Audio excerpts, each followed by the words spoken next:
Jumpa lagi bersama dengan saya ya. Kali ini dengan penampilan yang agak beda ya. Ya seperti itulah kita kerja di kapal. Ya bercerita apa adanya. Jadi nggak banyak neko-neko seperti itu ya teman-teman. Jadi kita apa adanya saja. Karena kita bercerita itu nggak apa ya, nggak dibuat-buat. Jadi apa adanya. Jadi saya bercerita lagi tentang waktu saya masuk ke Jakarta pulang dari Malaysia ketipu itu. Kemudian saya memberikan kabar ke bapak yang saya katakanlah malaikat penolong saya itu, yang mana saya sudah tiba dengan selamat di sana, saya sudah dijemput kawan dan sudah tinggal di rumah dia sementara di Jakarta ya. Jadi dia pun bersyukur saya sudah sampai selamat di Jakarta. Seperti itu. Jadi teman-teman, eh dengan berjalannya waktu saya sering kasih kabar sama bapak itu yang di Pontianak bahwasanya saya dalam keadaan mencari pekerjaan ya, semoga dapat pekerjaan begitu. Mendekati 1 bulan, ada orang memberikan informasi dari Jakarta yang mana ada teman dia di Malaysia Timur mencari orang yang katanya boleh dia percaya karena melalui teman ini yang di Jakarta. Oke. Jadi saya minta nomor teleponnya, terus saya komunikasi dengan dia di sana. Ternyata dia itu orang Indonesia yang sudah dapat istri di Sarawak. Kebetulan dia orang Manado tapi sudah lama ya tinggal di sana, namanya Bapak Jimmy. Jadi cerita punya cerita yang mana kapal ini adalah kapal perusahaan Indonesia yang berjenis kapal crewboat.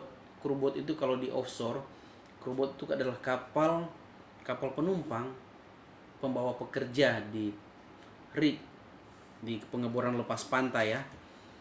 Kapal ini adalah jenis kapal cepat. Seperti itu teman-teman. Jadi dia boleh membawa barang sedikit di belakang, barang-barang kecil. Seperti itu.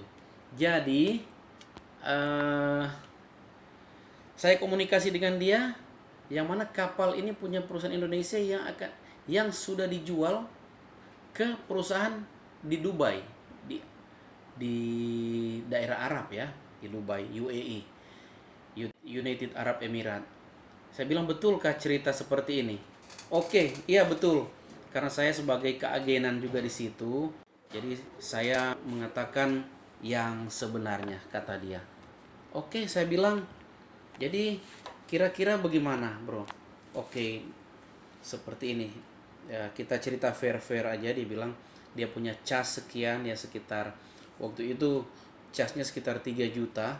3 juta itu sekitar 800 ringgit lah. Saya bilang, oke, kalau kamu boleh percaya, ya mungkin saya nggak apa ya, nggak muluk-muluk, akan saya ganti uangnya. Oke, dia bilang. Terus terang saya bilang saya sekarang nggak ada uang, saya komitmen untuk ganti. Dia percaya dan akhirnya dia kirim LG. Saya nggak mau lagi ketipu yang kedua kali. Jadi saya minta LG dengan nama kapal tersebut. Jadi saya dapatkan LG guarantee letter itu, saya dapatkan, sudah betul-betul dapat, dan saya sign on, saya punya paspor di imigrasi yang mana sudah sesuai dengan LG. Jadi itu yang baru pasti kalau kita berangkat. Sudah ada LG untuk masuk ke sana dengan gaji sementara, gaji ringgit, supaya kita bisa masuk ke Malaysia. Jadi dikasih waktu itu gaji 3.500 ringgit waktu itu. Oke, biar agar bisa bisa masuk. Dia bilang karena menurut agen, dia bilang nanti kalau kamu mau ke sana nanti dikasih sudah gaji dolar. Yang penting ini LG untuk masuk kamu ke Malaysia aja. Oke, enggak masalah. Masuklah, eh, berangkatlah saya dari Jakarta. Sebelum berangkat saya sudah kabarkan dengan saudara bapak itu sebagai keluarga itu sebagai apa namanya, malaikat penolong saya waktu di eh, Kalimantan, di Pontianak ya. Dibilang jangan sampai kamu ketipu lagi ya. Kamu harus lebih waspada karena pelajaran yang salah itu bisa menjadi suatu acuan bagi kita semua. Oh iya, terima kasih. Jadi saya bilang besok saya akan berangkat. Sampainya di Pontianak, dia bilang waktu berangkat kalau ada kesempatan nanti saya jemput dan kita akan jalan-jalan. Begitu sampai di Pontianak, saya dapat informasi karena waktu saya keluar saya masih mempunyai kartu nama untuk yang PO, penjual tiket mobil Damri itu. Jadi saya telepon, keberangkatan Damri jam berapa? Oh, ini keberangkatan jam 12 siang. Waduh, ini ngepres waktunya tinggal 1 jam. Jadi saya telepon yang bapak saudara itu yang di Pontianak, yang mana saya tidak sempat karena tinggal 1 jam lagi Damri mau berangkat. Oh ya, nggak apa-apa, hati-hati di jalan kalau ada informasi apa. Nah juga saya beberapa hari akan berangkat ke Sarawak lagi karena dia berbisnis kayu-kayu, berbisnis kayu-kayu yang kayu jadi ya, seperti balok-balok begitu, diekspor ke luar negeri seperti itu. Jadi berangkatlah saya dengan Damri, dapat beli tiket karena uang waktu saya pakai berangkat itu, uang yang dia kasih waktu pulang ke Jakarta saya masih irit-irit kan, masih ada 1 juta. Terus ada teman yang pinjamkan sedikit dan masih ada 10 ringgit yang saya pegang dulu itu, yang belum sempat saya tukar, masih ada kantongnya 10 ringgit. Terus dia bilang, agen yang di Sarawak ini, kamu apabila ada kesusahan sampai kamu di terminal di Kuching, kamu hubungi saya, nanti ada teman yang tolong mungkin belikan tiket kamu kalau tidak cukup. Karena saya merasa dia juga sudah lebih agak familiar dengan saya karena mungkin berbicara dari hati ya, dia juga satu wilayah dengan saya ya, seperti itu. Dia satu wilayah dengan saya di Manado, cuma dia sudah tinggal di sini di Sarawak. Jadi teman-teman, sampailah saya di Kuching karena saya sudah tahu lokasinya di Kuching. Saya telepon ke dia, bro yang mana saya sudah sampai, uang saya tidak cukup. Oke, telepon ini. Ternyata dia punya teman-teman di kompleks di terminal itu, dan saya dinaikkan ke mobil dan berangkatlah. Perjalanan dari Kuching itu lebih kurang mau 6 jam ya teman-teman. Dari Kuching saya akan masuk ke Miri, daerah Miri. Jadi dia masih kawasan satu daerah Sarawak tapi lain daerah. Ya, satu provinsi tapi lain kayak kabupaten ya, kabupaten seperti itu. Jadi dinyatakan saya berangkat dengan bus itu dari Kuching menuju ke Miri. Miri ini pelabuhannya saya sudah familiar, dulu kapal-kapal sebelumnya saya sudah pernah masuk ke situ. Jadi pelabuhannya ya di dalam sungai kecil, terus keluar sedikit sudah kota ya, kotanya kota kecil juga. Sampai di sana saya dijemput lah. Kita belum saling kenal dengan agen ini, cuma lewat telepon. Dia bilang, kamu pakai baju apa ini? Tahu-tahu ada yang nyapa, hei bro, oi, kenalan, Markus, dia namanya Jimmy. Ayolah, kita sudah sore, sudah soalnya perjalanan 6 jam, sudah mau maghrib lah, kira-kira maghrib lah, sudah mau jam 7. Di sini kalau jam 7 masih agak terang begitu di Sarawak gitu. Jadi diajak makan dulu saya, terus karena dia bilang belum confirm betul maksudnya tentang kamu tibanya kapan, belum confirm betul dari Dubai. Nah, perusahaan ini yang beli ini dari Dubai, jadi dibilang kamu tinggal di hotel yang biasa-biasa juga ini, punya AC apa. Habis makan dia bilang, saya mau pulang ke rumah, kamu istirahat dulu, sudah capek katanya. Jadi waktu saya mau berpisah dengan dia, saya bilang, boleh minta nomor email, nomor telepon. Oh, ini nomor email, kalau kamu bisa hubungi, silakan kamu hubungi aja ke sana, bisa email. Kebetulan saya ada bawa notebook, laptop kecil itu yang namanya notebook. Kebetulan saya minta di situ ada wifi, jadi saya coba email. Ternyata email itu masuk. Soalnya kita di daerah Malaysia Timur atau dengan daerah kita di sini beda 4,5 jam ya, dengan UAE, United Arab Emirat ya. Jadi waktu saya email sekitar 7:30, masih sore di sana, belum kantor. Ternyata direspon, saya ini Markus, kandidat sebagai kapten yang dicari. Oh, salam kenal. Boleh saya telepon? Di email waktu masih tanya jawab, walaupun 2-3 kata saja. Ya telepon, terus kita telepon. Maaf, saya bilang sebelumnya, bahasa Inggris saya very bad, saya bilang sangat jelek. Oh, coba kita bicara. Ternyata dia agak ketawa-ketawa, dia bilang, ya kira-kira bahasa Inggris saya berapa persen, dia bilang, ya kalau 50-60% ada. Yang penting kamu bisa komunikasi. Bisa, dia bilang. Bisa komunikasi, tidak masalah. Oke, sekarang kamu tinggal di mana? Saya bilang, saya dengan agen kasih hotel yang biasa ini. Saya bertahan untuk cari informasi dari tuan yang di sana. Oh gini, kamu cari yang hotel yang agak lumayan supaya kamu punya kesehatan terjamin. Saya dalam hati, wah ini perusahaan baru sudah berbicara tentang kesejahteraan pekerja. Saya bilang kayaknya bagus ya. Ya namanya kita bekerja kan mau pingin yang terbaik. Seperti itu. Jadi kamu besok begitu check out, minta tolong sama agen suruh antar ke hotel yang lebih bagus supaya kamu di sana bisa istirahat lebih bagus. Jadi malam itu juga saya langsung telepon ke agen. Saya sudah komunikasi yang mana besok katanya suruh cari hotel yang lebih bagus karena mereka lebih kurang 3 hari, 2-3 hari mereka sudah sampai ke sini. Oh iya, mereka bilang memang begitu. Oke, sudah lebih bagus. Kamu saya pindahkan ke Hotel Imperial. Diantarlah dia ke Hotel Imperial itu. Waktu itu ya tidak sampai 300 ringgit lah satu malam, 285 ya begitu. Sudah bagus, sudah sekitar ya hampir 1 jutaan juga ya, hampir 1 juta harganya kalau di Indonesia. Jadi pindah ke situ, terus waktu pindah dia bilang, di saat kamu pindah hotel, coba pertanyakan dengan manajer dia apakah nanti boleh dibayar sekian hari kemudian atau kita deposito seperti apa, karena mereka juga akan datang ke Miri. Seperti itu. Jadi waktu sampai ke hotel saya bilang dengan agen bertanya ke resepsionis yang mana boleh bicara dengan manajer karena kita punya manajer mau bercerita. Jadi bisa lah mereka bercerita. Ternyata diokekan dan kita tunggu setengah jam karena dari pihak hotel meminta deposit dengan catatan 3 hari waktu nginap saya di situ ya.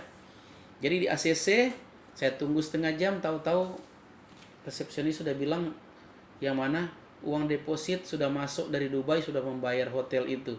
Jadi saya tinggal masuk aja. Wah, sudah syukur ini. Jadi saya tanya apa-apa aja yang menjadi fasilitas saya masuk di hotel. Oke, kamu breakfast, lunch, and dinner free. Wah, luar biasa ini, luar biasa pengalaman. Jadi dia bilang memang nanti 2-3 hari kami akan sudah sampai. Jadi berjalannya waktu, saya bilang sama agen saya tidak ada uang, terus agen itu juga memberikan informasi ke perusahaan yang baru di Dubai yang mana saya nggak punya uang saku. Jadi kalau boleh ada uang saku mungkin untuk beli jajan untuk keberangkatan nanti atau seperti apa. Saya pinjam 500 dikasih 500 ringgit ya, 500 ringgit bukan 500 ribu. Jadi dikasih, jadi punya uang saya beli pulsa dan lain-lain, komunikasi dengan agen terus. 2 hari kemudian kata agen, Kus, mereka sudah ada di Singapura loh. Oh iya kak? Oh makin deg-degan saya, orangnya seperti apa ini akan datang. Sudah di Singapura, kemudian nanti hari ketiga mereka sampai di Kuching, nanti ada agen yang mau jemput lagi, agen yang satu mobil dari Kuching karena di Miri itu nggak ada bandara internasional ya, ke Kuching aja. Jadi dari Singapura mungkin ke Kuala Lumpur dulu baru ke Kuching, seperti itu.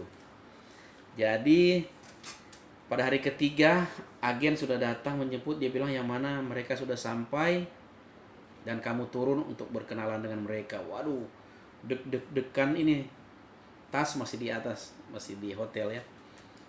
Begitu saya lihat kaget, waduh orangnya besar. Yang satu berkebangsaan India, tapi India Bombay ya, agak putih, tinggi, besar, berkumis.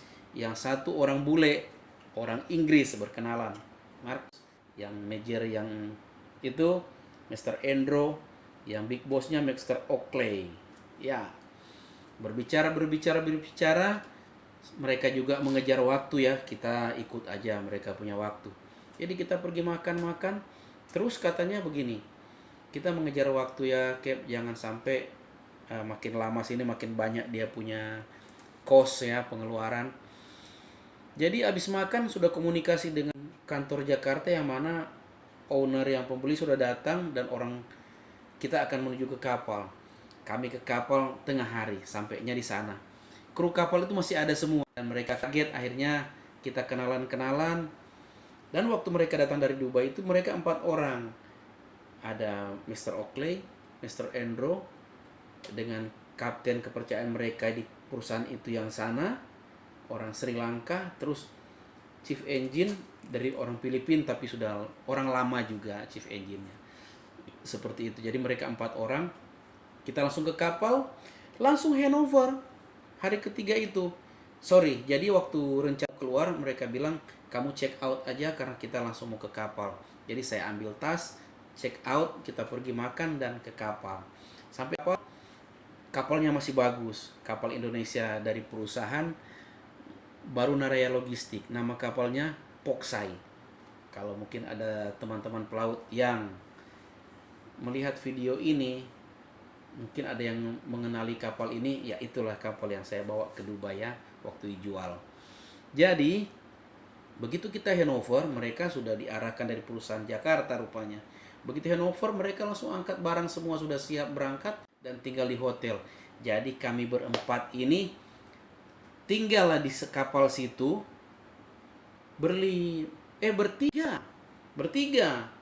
Yang kapten yang kepercayaan itu, yang dia ijazah lokal di sana, tidak bisa menyeberang lautan seperti itu ya, atau seperti apa. Jadi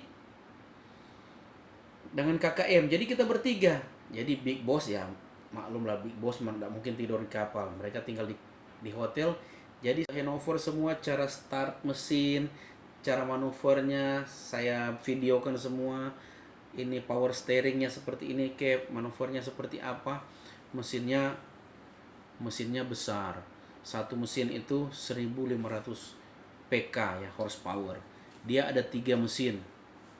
Ya, kapalnya besar.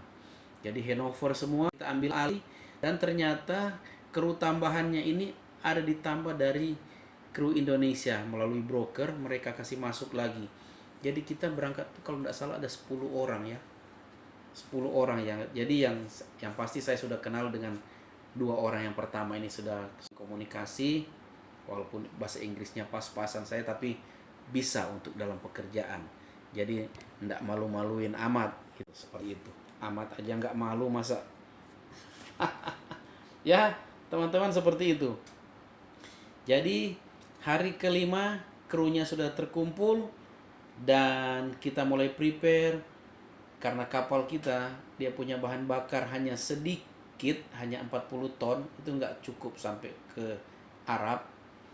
Jadi waktu itu perusahaan ini, manajer dan bos ini, dia order tangki air yang besar-besar yang biasa kita pakai di rumah.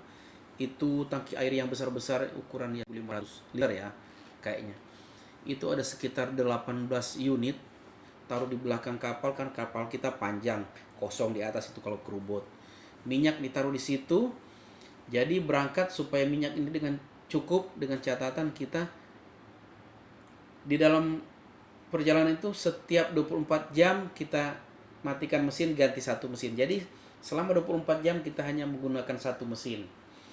Jadi pada hari ke-6 kami sudah ready semua dan berangkat, dan dapatlah port clearance yang mana kita bertujuan ke Sharjah Port di Dubai. Jadi saya lihat nama saya yang atas nama di kapal itu, dan kapten lama ini dia hanya sebagai decking seperti itu. Maklumlah, mereka pun takut nanti baru dibeli, nanti kapal ini kita curi atau seperti apa. Ada juga seperti itu ya teman-teman, salah digunakan, jadi disuruh bawa kapal kemana malah mereka curi kapal itu. Jadi seperti itulah. Jadi pada hari ke-7 1 minggu berangkatlah di kapal itu. Alat-alatnya canggih semua ya, karena kapal kerja di offshore itu dia adalah kapal-kapal standar ya. Jadi alat komunikasinya sangat lengkap, sampai dengan Inmarsat ada, International Maritime Satellite. Jadi teman-teman, berangkatlah kita, sudah isi bahan makanan semua, ditambah freezer 2 biji, freezer daging, ayam, ikan, dan sayur-sayuran. Berangkatlah kami teman-teman. Dengan catatan per satu hari itu pakai satu mesin. Tidak apa-apa, cerita agak lama sedikit. Jadi dengan catatan sebelum berangkat itu bos sudah meeting dengan kita, yang mana, Markus, kamu saya kasih gaji waktu itu 2.850